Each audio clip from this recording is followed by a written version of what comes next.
মানুহজনে পৰকীয়া প্ৰেম কৰিছে। মই এজনী হিন্দু ছোৱালী। মই যেতিয়া হিন্দু ছোৱালী আছিলোঁ তেতিয়া সি মোক প্ৰেম কৰিছে। প্ৰেম কৰি মোৰ লগত মোক বিয়া কৰিছে। কি নাম আছিল আপোনাৰ? মোৰ নাম আছিলে ববী দেউৰী। এতিয়া আপোনাৰ নাম কি? মই এতিয়া মোক নাম বনাই দিছে পাৰ্ভিন চুলতানা। সি আনি মোক বনাইছে পাৰ্ভিন চুলতানা। পিছত মই তাক ভাল পাই বিয়া কৰিছোঁ। মোৰ আগত আকৌ এজনী বিয়া কৰিছিলে, 2টা সন্তান আছিলে, 2জনী ছোৱালী।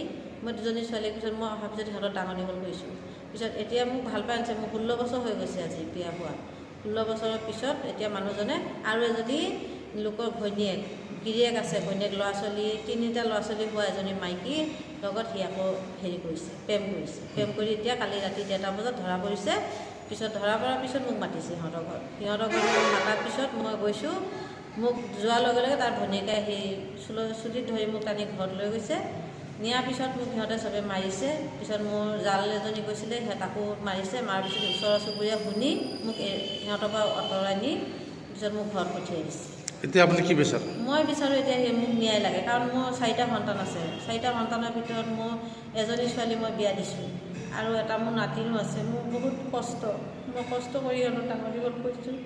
মই এতিয়া অসমৰ মুখ্যমন্ত্ৰী হিমন্ত বিশ্ব শৰ্মা তেওঁক মই কৰিছোঁ, অনুৰোধ কৰিছোঁ যে মোক কিবা বিশেষ ব্যৱস্থা কৰি দিয়ে যেন, আৰু মোক ভালকৈ যাতে আইনৰ পৰা মোক আইনগতভাৱে যাতে মোক ন্যায় দিয়ে। মই এইটোৱে বিচাৰোঁ আৰু মই একো নিবিচাৰোঁ। মই এতিয়া হিন্দু ছোৱালী আছিলোঁ, মোক এতিয়া মুছলমান বনাইছেহি। মই এতিয়া 16 বছৰ ধৰি তাৰ ঘৰতে আছিলোঁ।